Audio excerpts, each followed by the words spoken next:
భద్రాచలంలో ఈ నెల 7, 8, 9 తేదీల్లో ఉమ్మడి ఖమ్మం జిల్లా సిపిఐ రాష్ట్ర శిక్షణా తరగతుల శిబిరం నిర్వహించనున్నట్లు జిల్లా కార్యదర్శి సాబిర్ పాషా తెలిపారు.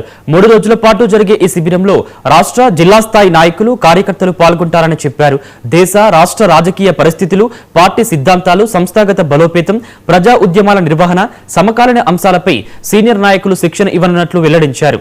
పార్టీని గ్రామస్థాయి నుంచి మరింత బలోపేతం చేయడం, కార్యకర్తల్లో రాజకీయ అవగాహన పెంపొందించడమే ఈ శిక్షణ శిబిరం ముఖ్య ఉద్దేశమని పేర్కొన్నారు.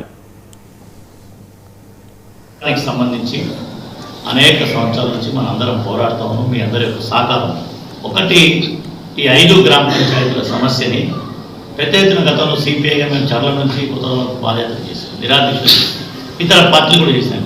మేమే చేసాం చెప్పారు. కానీ 5 గ్రామ పంచాయతీలది అప్పుడప్పుడు స్టేట్మెంట్ పరిమితం.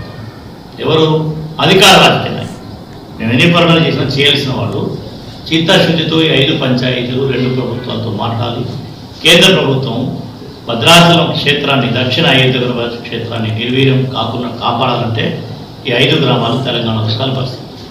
దాని మీద స్పష్టమైనటువంటి ఆలోచనతో రావాలి.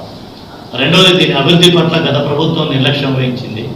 మేము చేస్తూ ఉన్నటువంటి ఈ రాష్ట్ర ప్రభుత్వం నిధులను విడుదల చేసేసరికి పనులు ప్రారంభిస్తామో ఈ సక్రమంగా చేయాలి. వర్షాకాలం వచ్చింది, స్టార్ట్ అయింది. పోయిన సంవత్సరం చూసాం, మనం ఆ పోయినప్పుడు చూసాం. ఈ కరకట్ట నిర్మాణం పూర్తి చేసి